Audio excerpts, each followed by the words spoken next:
Hello everyone.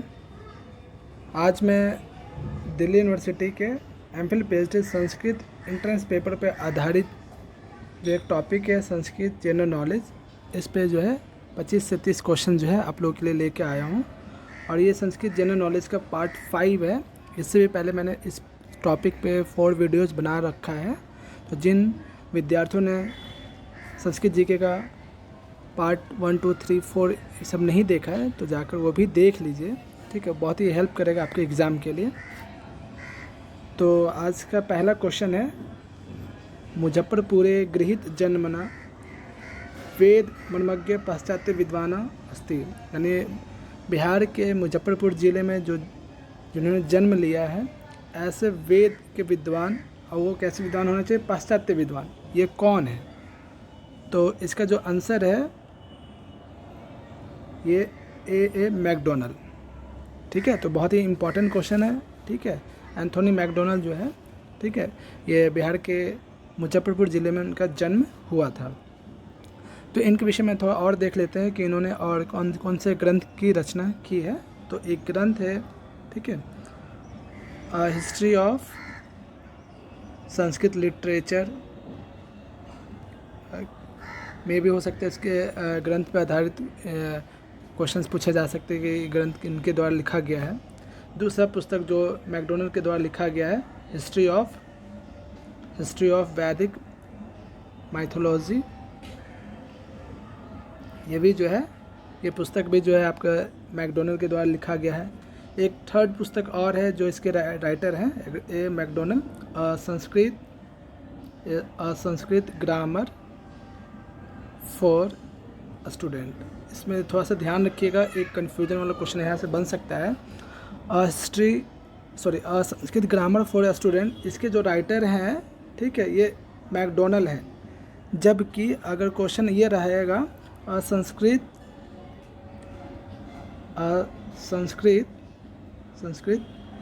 Grammar for beginner, ठीक है, इसके जो राइटर हो जाएंगे मैक्स मूलर, ठीक है। ध्यान रखिएगा, अगर ग्रंथ का नाम यदि ये रहता है संस्कृत ग्रामर फॉर स्टूडेंट, बस यहाँ एक शब्द का अंतर है, एक तरफ स्टूडेंट है, एक तरफ बिगिनर है, ठीक है। तो जो संस्कृत ग्रामर फॉर स्टूडेंट है उसके जो राइटर हैं वो मैकडोनल्ड है, जबकि संस्कृत ग्रामर फॉर बिगिनर जिसके राइटर मैक्स मूलर है, ठीक है। तो ध्यान रखिएगा, कभी कन्फ्यूज़न इसमें मत होइएगा। अगला क्वेश्चन जो है इसी में कि ए मैकडोनल्ड के द्वारा एक और ग्रंथ है जिसका नाम वैदिक रीडर फॉर स्टूडेंट। इसके जो राइटर है ये भी ए मैकडोनल्ड है, वैदिक रीडर फॉर स्टूडेंट। इसी के द्वारा एक और पुस्तक उन्होंने लिखा है, हिम्स फ्रॉम द ऋग्वेद, ठीक है, ऋग्वेदा। इसके भी राइटर ए मैकडोनल्ड है। इसके अलावा बहुत इंपॉर्टेंट एक क्वेश्चन है, ठीक है। एक पुस्तक इन्होंने लिखा था कीथ के साथ मिलकर, वैदिक index of name and subject. ये पुस्तक उन्होंने मैकडोनल्ड ने भी लिखा था साथ में मिलकर कीथ के साथ, ठीक है। पाश्चात्य विद्वान कीथ और मैकडोनल्ड दोनों ने मिलकर जो है ये वैदिक index of name and subject नामक पुस्तक की रचना की थी। तो अभी हमने देखा कि मैकडोनल्ड ने कौन कौन सा पुस्तक लिखा और मैक्स मूलर ने एक जो दोनों के नाम में एक जैसा मिलता जुलता जो है पुस्तक की रचना अलग अलग है, ध्यान रखिएगा, ठीक है। ये सभी जो है मैकडोनल्ड के द्वारा लिखा गया ग्रंथ है, ठीक है, जिसमें विशेष रूप से ये ध्यान रखिएगा वैदिक index of name and subject, ये मैकडोनल्ड और कीथ दोनों ने मिलकर पुस्तक की रचना की थी। और एक जो मैंने बताया था ये संस्कृत ग्रामर फॉर स्टूडेंट और ये संस्कृत ग्रामर फॉर बिगिनर। तो बिगिनर वाले जो है मैक्स मूलर इसके राइटर हैं, और जो संस्कृत ग्रामर फॉर स्टूडेंट इसके जो राइटर है मैकडोनल्ड, ठीक है। अगला क्वेश्चन हम लोग चलते हैं, वैदिक बहुदेववादस्य संदर्भे सर्वोच्च देववाद स्वीकृतो। ये कौन से पाश्चात्य विद्वान जो है बहुदेवतावाद से के संदर्भ में सर्वोच्च देववाद सिद्धांत को मानते हैं? तो ये मैक्स मूलर, ठीक है, इनके विषय में मैक्स मूलर ने ये इसके विषय में कहा था। अगला जो क्वेश्चन है ठीक है। और मैक्स मुलर ने अभी जस्ट हम लोगों ने देखा, मैक्स मुलर ने एक ग्रंथ लिखा है, यद्यपि बहुत सारे ग्रंथ लिखे हैं जिनमें एक ग्रंथ जो हमने अभी जस्ट देखा, ए संस्कृत ग्रामर फॉर बिगिनर, ये मैक्स मुलर के द्वारा ही लिखा गया है। अगला क्वेश्चन जो है वैदिश मैथोलॉजी, ये जर्मन भाषा में लिखा हुआ है, ठीक है। तस्य पुस्तकस्य रचयिता अस्ति, इस पुस्तक के रचयिता कौन है, ठीक है। तो इसके जो रचयिता अल्फ्रेड हिलब्रांड थे, जो 1891 ईस्वी में इस पुस्तक की रचना हुई थी, जर्मन विद्वान, ठीक है। बहुत इंपॉर्टेंट है, इसको ध्यान रखिएगा। अगला जो क्वेश्चन है, अब यहाँ से बहुत ही इंपॉर्टेंट क्वेश्चन, इसको ध्यान से देखिएगा। संगणकाय संस्कृत भाषा सर्वोत्तमा इति विचारा सर्वप्रथमं प्रकटितः, कि संगणक जो कंप्यूटर है, ठीक है, कंप्यूटर के लिए संस्कृत भाषा सबसे उत्तम भाषा है, ऐसा विचार सबसे पहले किसने दिया। तो इसके जो विचार करता है, ठीक है, ऋग्वेद महाभागेन, ठीक है, इन्होंने ही बताया था कि कंप्यूटर के लिए सबसे उत्तम जो भाषा है वो संस्कृत है। अगला क्वेश्चन जो है, सामाजिक समस्या अधिकृत्य संस्कृत भाषा विनिर्मितम प्रथमम चलचित्रम अस्ति, कि जो सामाजिक समस्या पे आधारित संस्कृत भाषा का पहला चलचित्र, पहला सिनेमा कौन सा है, ठीक है। तो उसको ध्यान रखिएगा, जो सामाजिक मुद्दे पे बनी हुई जो संस्कृत मूवी है, ठीक है, तो इष्टि है, ठीक है। अब यहाँ पे क्वेश्चन आ सकता है कि पहला संस्कृत फिल्म कौन सा है। ये तो पहला सामाजिक मुद्दे पे आधारित, पहला जो है सामाजिक मुद्दे पे, ध्यान रखिए क्वेश्चन पूछ रहा है सामाजिक समस्या पे आधारित, ठीक है। तो ये इष्टि जो है ये मूवी हो जाएगा। लेकिन अगर क्वेश्चन पूछा जाएगा कि दुनिया का वर्ल्ड का फर्स्ट संस्कृत मूवी कौन सा है, तो ये आदि शंकराचार्य, ध्यान रखिएगा, वर्ल्ड का फर्स्ट संस्कृत जो सिनेमा है, मूवी जो है वो आदि शंकराचार्य, ठीक है। और इसके जो ये कब बना था, 1983 में, ठीक है। और इसके जो बनाने वाले जो थे जीवी अय्यर, ठीक है, नाम भी ध्यान रखिएगा। आदि शंकराचार्य जो वर्ल्ड का फर्स्ट संस्कृत मूवी है। इसके बाद जो सेकंड मूवी जो बनी थी 1992 में, ठीक है, वो मूवी था भगवत गीता, ठीक है, 1992 में बना था। और क्वेश्चन ये रहा कि थर्ड संस्कृत मूवी कौन थी, तो प्रियमंसनम, ठीक है, प्रियमंसनम, ठीक है, ध्यान रखिएगा। ये जो है पहले, ये फर्स्ट सेकंड थर्ड मूवी ध्यान रखिएगा। उसी प्रकार से आपका जो है ये जो फोर्थ मूवी जो बनी थी इष्टि, ठीक है, ये सामाजिक मुद्दों पे आधारित मूवी थी, ठीक है। तो इसे ध्यान रखिएगा कि फर्स्ट मूवी, वर्ल्ड की फर्स्ट मूवी आदि शंकराचार्य, और सामाजिक मुद्दे पे जो मूवी बनी थी, ठीक है, वो इष्टि मूवी थी। आगे हम लोग चलते हैं, और इष्टि मूवी जो है, ठीक है, वो 2016 में बना था, ये ध्यान रखिएगा, इष्टि मूवी 2016 में। अगला जो क्वेश्चन है, हिंदी भाषाया समृद्धे यथा आवश्यकम संस्कृत भाषाया शब्दे करणीय इति विचारा प्रकटितः, कि हिंदी भाषा के समृद्धि और उन्नति के लिए संस्कृत भाषा के शब्दों का जो है यहाँ पे ग्रहण किया जा सकता है, ऐसा विचार संविधान के किस अनुच्छेद में वर्णन है। तो ऐसा वर्णन जो है भारतीय संविधान के 351 अनुच्छेद में ऐसा वर्णन है कि हिंदी भाषा के समृद्धि उन्नति के लिए जो है संस्कृत भाषा में प्रयोग किए गए जो भी शब्द हैं, उन शब्दों का हम यहाँ पे हिंदी भाषा में भी प्रयोग करें, ताकि हिंदी भाषा का उन्नति और विकास हो सके। तो इसलिए ऐसा प्रावधान जो है भारतीय संविधान के 351 अनुच्छेद में जो है प्रावधान किया गया है कि संस्कृत के शब्दों को जो है हिंदी भाषा के समृद्धि और विकास के लिए जो है प्रयोग किया जा सकता है। अगला जो क्वेश्चन है, ठीक है, देखिए यहाँ पे, संस्कृत संवर्धनाय 2015 तमस्य वर्षस्य नवम मासे विशेष ज्ञानम समिति संगठिता। ये क्वेश्चन है 4th नंबर के संस्कृत के संवर्धन के लिए, संस्कृत के विकास के लिए 2015 ईस्वी में जो है, ठीक है, नवंबर महीने में जो है किस संस्था के द्वारा, ठीक है, एक समिति का संगठन किया गया था। तो वो संस्था जो है मानव संसाधन विकास मंत्रालय के द्वारा ये एक प्रावधान लाया गया था कि संस्कृत के विकास के लिए जो है एक अलग से समिति बनाई गई थी, और अब जो इसका नाम बदल कर मिनिस्ट्री ऑफ एजुकेशन हो गया है। तो ध्यान रखिएगा, ठीक है, इस संस्था के द्वारा MHRD के द्वारा ही जो है संस्कृत के विकास के लिए एक अलग से समिति बनाई गई थी नवंबर महीने में, ठीक है, 2015 के नवंबर महीने में, जो अब इसका नाम बदल कर मिनिस्ट्री ऑफ एजुकेशन इस संस्था का जो है मिनिस्ट्री ऑफ एजुकेशन हो गया। ठीक है, अगला जो है क्वेश्चन, सिरे अकबर अनुवादा अस्ति, ये सिरे अकबर अनुवाद किसका है? तो इसमें जो ये न वेद संहिता का अनुवाद है, न ब्राह्मण ग्रंथ का अनुवाद है, नहीं आरण्य ग्रंथ का। इसका ऑप्शन है पूर्वोक्त उक्तेषु न केसामपि। ठीक है, इसमें से कोई नहीं है, अर्थात अब इसका मैं बताता हूँ आंसर क्या है। इसके जो सिरे अकबर, पहला ये क्वेश्चन ये ध्यान रखिएगा, सिरे अकबर के जो राइटर हैं, ठीक है, मोहम्मद, पूरा नाम है मोहम्मद दारा शिकोह। ठीक है, दारा शिकोह इसके राइटर है। उन्होंने जो है 50 उपनिषदों का, ठीक है, उन्होंने जो 50 उपनिषदों का भी अनुवाद उन्होंने किया था संस्कृत से फारसी में। ठीक है, और ये मोहम्मद दारा शिकोह जो है औरंगजेब के बड़े भाई और शाहजहाँ के सबसे बड़े पुत्र, ठीक है, थे। तो सिरे अकबर जो है, ठीक है, वो उपनिषदों का अनुवाद है। ठीक है, ये उपनिषद ग्रंथों का अनुवाद है। अगला जो क्वेश्चन है, स्वामी विवेकानंद यदा शिकागो नगरे प्रथमं धर्म संसदम संबोधितवान सा तिथि आसीत।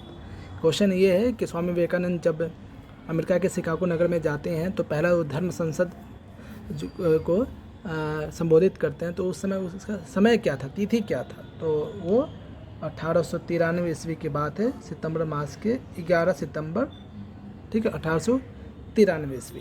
तो इसको ध्यान रखिएगा। ठीक है, इसी तिथि में जो उन्होंने शून्य के विषय पे जो बहुत उत्तम उन्होंने जो है अपना भाषण दिया था। ठीक है, तो बहुत ही इम्पोर्टेंट क्वेश्चन है, डेट को याद रखिएगा। अगला जो क्वेश्चन है, ब्रिटेन देशस्य संसदे क राजनेता ऋग्वेदस्य उपरि हस्तं स्थाप्य शपथम अगृह्यात्, कि ब्रिटेन देश के किस सांसद ने जो है, ठीक है, किस सांसद राजनेता ने जो ऋग्वेद के ऊपर हाथ रखकर, ठीक है, शपथ ग्रहण किया था। इसके विषय में मैं और डिटेल से बताऊंगा अभी। वो है जितेश गढ़िया। ठीक है, ये भारतीय मूल के ही थे। ठीक है, जो ब्रिटेन देश में पहले जो ऐसे राजनेता जो ऋग्वेद पे हाथ रखकर उस पर अपने राजनेता पद के लिए जो है शपथ ग्रहण किया था। तो ये बहुत ही इम्पोर्टेंट है। अगला जो क्वेश्चन है आपका यहाँ पे, ऑक्सफोर्ड विश्वविद्यालय बोर्डन प्रोफेसर इन संस्कृत इति पदस्य संस्थापका मूलतः आसीत्। जो ऑक्सफोर्ड विश्वविद्यालय में बोर्डन प्रोफेसर ऑफ इन संस्कृत, इस पद के संस्थापक मूलतः वो क्या थे? तो मूलतः वो जो है, ठीक है, वो ईस्ट इंडिया कंपनी में, ठीक है, ईस्ट इंडिया कंपनी के लेफ्टिनेंट कर्नल, ठीक है, अर्थात एक सैन्य अधिकारी से वो एक रिटायर्ड सोल्जर थे। ठीक है, तो ध्यान रखिएगा, वो लेफ्टिनेंट कर्नल, और ठीक है, वो ईस्ट इंडिया कंपनी के लेफ्टिनेंट कर्नल थे। और इसकी जो स्थापना 1832 इसमें किया गया था, जिसके संस्थापक के जो नाम है जोसेफ बोर्डेन। ठीक है, जोसेफ बोर्डेन, इनका नाम याद रखिएगा। इस संस्था के जो संस्थापक है, ठीक है, जोसेफ बोर्डेन 1832 ईस्वी में जो ईस्ट इंडिया कंपनी के लेफ्टिनेंट कर्नल थे, और कर्नल से रिटायर होने के बाद उन्होंने जो इस पोस्ट का, इस पद के को स्थापित किया था। अगला जो क्वेश्चन है, देखिए यहाँ पे, माघ मासस्य पूर्णिमायां माघ महोत्सव प्रायः प्रतिवर्षम योज्यते। ये जो माघ महीने में के पूर्णिमा में, ठीक है, एक माघ महोत्सव कराया जाता है। किसके द्वारा कराया जाता है? तो ये राजस्थान संस्कृत अकादमी के द्वारा ही कराया जाता है। ठीक है, बहुत ही इम्पोर्टेंट क्वेश्चन। अगला जो क्वेश्चन है, देखिए यहाँ पे, हाँ, जो अभी हम लोग जो बात कर रहे थे, जितेश गढ़िया यही हैं, ठीक है, जिन्होंने ऋग्वेद पे जो है हाथ रखकर, ठीक, राजनेता पद के लिए जो है उन्होंने शपथ लिया था।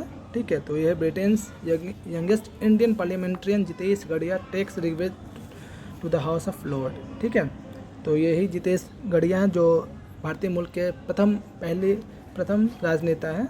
ठीक है, जो ब्रिटेन में जो है सांसद के रूप में जो है ऋग्वेद पे हाथ रखकर उन्होंने शपथ ग्रहण किया था। ठीक है, इसको आप डिटेल्स यहाँ पे भी पढ़ सकते हैं। ठीक है, और ये जो है ब्रिटेन के हाउस ऑफ लॉर्ड में सांसद के रूप में जो है शपथ लेने वाले 46 साल के जितेश गढ़िया भारतीय मूल के सबसे कम उम्र के व्यक्ति हैं जिन्होंने ये उपलब्धि हासिल की। यानी सबसे कम उम्र के 46 वर्ष के सबसे कम उम्र के हैं ये व्यक्ति। ठीक है, इनका नाम ध्यान रखिएगा, एग्जाम में आया हुआ है। ठीक है, उसके बाद अगला क्वेश्चन जो है, पांडुचेरी स्थेन अरविंद प्रतिष्ठानेन प्रसारित अहर्निशत् से संस्कृत रेडियो कार्यक्रमस्य अभिख्या वर्तते, यानी पांडुचेरी स्थित जो है, ठीक है, अरविंद प्रतिष्ठान के द्वारा अहर्निशम यानी 24 आवर 24 आवर दिन और रात दोनों, ठीक है, ऑनलाइन संस्कृत रेडियो का कार्यक्रम प्रस्तुत किया जाता है। उस रेडियो चैनल का नाम क्या है, ठीक है, तो ये रेडियो चैनल जो है दिव्यवाणी, ध्यान रखिए देववाणी नहीं दिव्यवाणी। और इस रेडियो चैनल जो है 24 आवर जो है संस्कृत में ही, ठीक है, ये चैनल प्रसारित किया जाता है। और इस चैनल का शुरुआत जो है 15 अगस्त 2013, ठीक है, इसको ध्यान रखिएगा। 24 आवर संस्कृत लाइव रेडियो है, ठीक है, और 15 अगस्त 2013 में इस दिव्यवाणी रेडियो चैनल का जो है, ठीक है, स्थापना किया गया था, जो Shri Aurobindo foundation for Indian culture, Shri Aurobindo society, ठीक है, यानी SAFIC, ठीक है, संस्था है Shri Aurobindo foundation for Indian cultural, ठीक है, श्री अरविंदो सोसाइटी के द्वारा जो है पांडिचेरी स्थित इस संस्था के द्वारा ये जो है संचालित किया जाता है, ठीक है, इनके देखरेख में। अगला जो क्वेश्चन है, रामकीर्ति महाकाव्यम अस्ति, रामकीर्ति महाकाव्य जो है, तो ये जो है थाईलैंड देशे प्रचलिताम राम कथा आश्रितम परिणीतम संस्कृत महाकाव्यम, ये थाईलैंड देश में जो प्रचलित रामायण राम कथा है उस पर आधारित एक ये संस्कृत महाकाव्य है। अब यहाँ पे जो है इसे संस्कृत में थाईलैंड में जो लिखा गया है मूल रूप से जो राम कथा पर आधारित ग्रंथ है उसका नाम जो है यहाँ पे क्या है, यहाँ पे थोड़ा सा डिटेल से देखते हैं, ठीक है, वो रामकीयन है, ठीक है, थाईलैंड में जो राम आधारित जो महाकाव्य है रामकीर्ति महाकाव्य, जिसे संस्कृत में रामकीर्ति महाकाव्य कहते हैं, ठीक है, उसे थाईलैंड में जो है थाईलैंड की भाषा थाई भाषा में रामकीयन महाकाव्यम कहते हैं, ठीक है। यहाँ पर देखिए क्वेश्चन संस्कृत शब्द में पूछा गया है, ठीक है, तो इसकी थोड़ी सी हिस्ट्री बैकग्राउंड देख लेते हैं हम लोग। तो थाईलैंड की सबसे विशेषता ये है कि वहाँ पे राष्ट्रीय ग्रंथ क्या है, रामायण है, ठीक है, और जिसे एक महाकाव्य लिखा गया था राम पर आधारित रामकीयन, जो क्वेश्चन में रामकीर्ति महाकाव्य जो संस्कृत वर्जन है, ठीक है, जो संस्कृत में इसका नाम है, ठीक है। और रामायण के विषय में यहाँ पे एक बात और, ठीक है, रामकीयन जिसका अर्थ रामकीर्ति होता है, ठीक है, उसी पर आधारित जो है ग्रंथ थाईलैंड में लिखा गया है, और जो थाईलैंड का जो है राष्ट्रीय ग्रंथ भी है। और थाईलैंड की राजधानी जो बैंकॉक है उसमें जो सबसे बड़े एक हॉल है उसका भी नाम रामायण हॉल ही है, ठीक है, बहुत इंपॉर्टेंट ये देश है हमारा, ठीक है, ध्यान रखिएगा। उसके अलावा जो है यहाँ पे हम अगला क्वेश्चन देखते हैं कि पद्मश्री से सम्मानित जो है संस्कृत विदुषी कौन है, ठीक है, तो इसमें पद्मश्री से सम्मानित जो विदुषी हैं और घई वेद कुमारी है, ठीक है, बहुत ही इम्पोर्टेंट घई वेद कुमारी, ठीक है। अगला जो क्वेश्चन है देखिए यहाँ पे,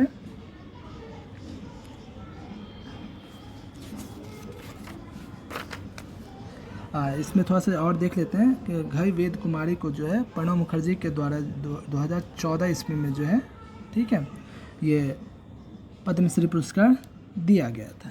इसके अलावा अगर हम अगला क्वेश्चन देखते हैं यहाँ पे, ठीक है, 2018 में, ठीक है, 2018 के जो है संस्कृत साहित्य अकादमी पुरस्कार किसे दिया गया था, तो ये पुरस्कार रमाकांत शुक्ल जी को दिया गया था, ठीक है। इस पे इससे संबंधित एक और क्वेश्चन हम लोग यहाँ पे देखते हैं कि 2017 का जो है संस्कृत साहित्य अकादमी पुरस्कार किसे दिया गया था, तो निरंजन मिश्रा को गंगा पुत्र वंदनम के लिए 2018 के लिए जो है रमाकांत शुक्ल जी को मम जननी के लिए जो है संस्कृत साहित्य अकादमी पुरस्कार दिया गया था। और 2019 में जो में भी हो सकता है, बहुत इंपॉर्टेंट ये क्वेश्चन आ सकता है, पिन्ना मधुसूदन जी को पर्जन्य चक्षुषम के लिए जो है ये संस्कृत के लिए जो है साहित्य अकादमी पुरस्कार दिया गया था, ठीक है। तो दोस्तों ये बहुत ही इंपॉर्टेंट क्वेश्चन, ध्यान रखिएगा। अगर हम बात करते हैं कि साहित्य अकादमी अवार्ड जो है संस्कृत के लिए पहला पुरस्कार किसे दिया गया था, 1956 में महामहोपाध्याय PV काने को, पांडुराम वामन काने को जो है हिस्ट्री ऑफ धर्मशास्त्र के लिए दिया गया था। तो ये भी ध्यान रखिएगा संस्कृत के लिए जो है पहला साहित्य अकादमी पुरस्कार किसे दिया गया था, और 2017, 18 और 19 में किसे दिया गया था, ये भी जो है ध्यान रखिएगा, और किस ग्रंथ के लिए दिया गया था और किसे दिया गया था, बहुत इंपॉर्टेंट है। अगला है कि नैनम इदम धन्यम, ठीक है, इसके जो है राइटर कौन है, ठीक है, राइटर भी हम लोग अभी देखेंगे। और ये किस पे आधारित ग्रंथ है? तो ये नरेंद्र मोदी ना गुज्जर काव्य से संस्कृत अनुवाद है। ठीक है, नरेंद्र मोदी के द्वारा लिखा गया एक गुज्जर काव्य है, उस पर आधारित जो है ये संस्कृत में से अनुवाद किया गया। ठीक है, नयनम इदम धन्यम। ठीक है, अगर हम बात करते हैं कि ये गुज्जर काव्य में वो कौन सा ग्रंथ था जिसका अनुवाद नयनम इदम धन्यम किया गया था, तो मूलतः वो ग्रंथ जो है, ठीक है, गुजर भाषा में जो है आँख आ धन्य छे, ये पूरा नाम था। ये गुजरात काव्य संग्रह है। ठीक है, नरेंद्र मोदी के द्वारा लिखा हुआ। ठीक है, इसी पुस्तक पे जो है, ठीक है, नयनम इदम धन्यम नामक संस्कृत में अनुवाद किया गया था। यहाँ पर हम देख सकते हैं यहाँ पे नयनम इदम धन्यम। ठीक है, ये जो है नरेंद्र मोदी के काव्य संग्रह पर लिखा गया, जिसका अनुवाद करता है जो है, ठीक है, संस्कृत भाषा एवं अनुवादिका राजलक्ष्मी श्रीनिवासन। ठीक है, अनुवादिका जो है श्रीनिवासन है, राजलक्ष्मी पूरा नाम ध्यान रखिएगा। उसके बाद अगला जो क्वेश्चन है, सप्तदशतम विश्व संस्कृत सम्मेलनम कुत्र आयोजितम अस्ति? जो 17वां जो संस्कृत विश्व सम्मेलन है कहाँ आयोजित हुआ था? ठीक है, तो ये वैंकूवर नगर में हुआ था। यहाँ पे मैंने पूरा लिस्ट दे दिया है आप लोग के लिए।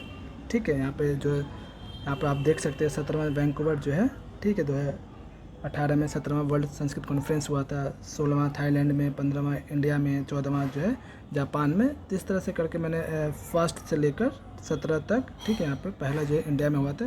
तो आप लोग इसे देख सकते हैं, यहाँ पे पूरा यहाँ पे लिस्ट है। ठीक है, इसको अच्छे से देखिएगा। उसके बाद जो है यहाँ पे 18वां जो वर्ल्ड संस्कृत कॉन्फ्रेंस होने वाला है, ठीक है, जो पोस्टपोन्ड हो चुका है। ठीक है, ये जो है 18वां जो है अभी पोस्टपोन नहीं हुआ है। ठीक है, कैनबरा ऑस्ट्रेलिया में होगा। ठीक है, और जो पोस्टपोन हो गया, जो अब 2022 में ये होगा। ठीक है, 10 से 14 जनवरी यानी 2021 कोरोना के कारण पोस्टपोन हो गया है, जो ऑस्ट्रेलिया कैनबरा में होने वाला था। 19वां जो वर्ल्ड संस्कृत कॉन्फ्रेंस है वो काठमांडू में होगा, नेपाल 2024 में। तो ये बहुत ही इंपॉर्टेंट है। यहाँ पे आप लोग सभी 1 से लेके जो है 19 तक जितना भी वर्ल्ड संस्कृत कॉन्फ्रेंस है सभी को देख लीजिएगा। उसके बाद वैदिक बिब्लियोग्राफी जो है ये किसके संपादक कौन है? तो रामचंद्र नारायण दांडेकर, जो मैंने पहले भी बताया था। अगला जो क्वेश्चन है यहाँ पे, संस्कृत पत्रिकार्य इतिहास प्रकाशित प्रथमा पत्रिकारिता कौन? ठीक है, ये संस्कृत पत्रिका पहला पत्रिका कौन है? तो ये पंडित पत्रिका, जिसे काशी सुधी निधि भी कहते हैं। ठीक है, काशी सुधा निधि। ठीक है, ये बहुत ही इम्पोर्टेंट पत्रिका है, इसे ध्यान से आप लोग अच्छे से देखिएगा। ठीक है, और ये जो पत्रिका है, ठीक है, काशी पंडित पत्रिका, जिसका दूसरा नाम काशी विद्या सुधा निधि, पूरा नाम काशी विद्या, काशी से प्रकाशित होने के कारण सुधा निधि। ठीक है, और ये जो प्रकाशित कब हुआ था? 1886। ठीक है, 1866 में, और ये एक मासिक पत्रिका था। उसके बाद जो अगला जो क्वेश्चन जो है, ये मैंने एक आप लोगों के लिए, साइंस ऑफ लैंग्वेज इन वैदिक लिटरेचर। ठीक है, ये मे भी हो सकता है, आ सकता है, ये डॉक्टर जी अशोकन के द्वारा लिखा गया था। ठीक है, तो दोस्तों आज के लिए बस इतना ही, और एग्ज़ाम बहुत ही नज़दीक है, तो अच्छे से आप लोग तैयारी कीजिए। ठीक है, और इसमें मेरा जितना हो सकता है पूरा सहयोग रहेगा। अगर वीडियो अच्छी लगी तो आप प्लीज़ लाइक कीजिएगा, हमारे चैनल पे हैं तो ज़रूर सब्सक्राइब कीजिएगा। कई